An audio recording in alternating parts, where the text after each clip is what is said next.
Let me now share about what we know about this novel coronavirus. This virus comes from the family of coronavirus, which includes other viruses such as MERS and SARS, as well as the milder variants causing common cold. The medical consensus at this moment is that the novel coronavirus is more transmissible but appears less deadly than SARS. Evidence suggests that the rate of human-to-human transmission of this virus appears to be higher than that of SARS. For now, the evidence also suggests that transmission is mostly via droplets. What this means is that the virus is carried within droplets emitted from an infected person over a short distance, such as when a person coughs or sneezes. If these droplets come into contact with the eyes, nose or mouth of an individual, directly or indirectly through hands that have come into contact with these droplets, the individual may become infected. To clarify, there is no evidence currently to suggest that the virus is airborne. There are other viruses, such as the chickenpox, which can easily be transported via air currents and do not require droplets to contact the eyes or nose.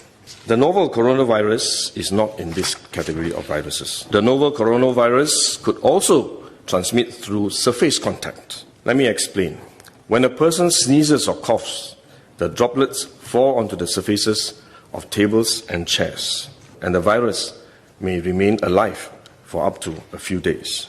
When someone else touches the surfaces of these tables and chairs, the virus can be transferred to his hands, and if he then rubs his eyes or nose without washing his hands, he may become infected. So we should wash our hands. This is also why we only quarantine the close contacts of confirmed cases. For more transient contacts, such as individuals that the confirmed cases may have walked past in malls or hotels, the risk of transmission is low. For coronavirus generally, the person is most infectious when he is displaying symptoms, or what you call symptomatic. And this is likely to be the case for the novel coronavirus as well. There is evidence of limited spread from a person without symptoms during the incubation period. However, this form of transmission may be uncommon and has so far involved isolated cases only. At this point, the evidence still points towards higher transmissibility when the person is displaying symptoms.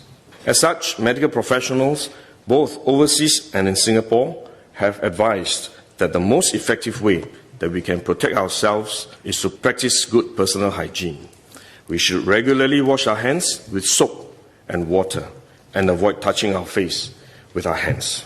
These may sound simple, but actually they are very difficult to do because all of us touch our face all the time. Even at a meeting when we have on this administrative task force, while I was speaking, I was touching my face until Minister Lawrence Wong nudged me with his elbow and said, "Stop touching your face." So it is simple but extremely difficult, but are actually very effective in preventing all kinds of infection.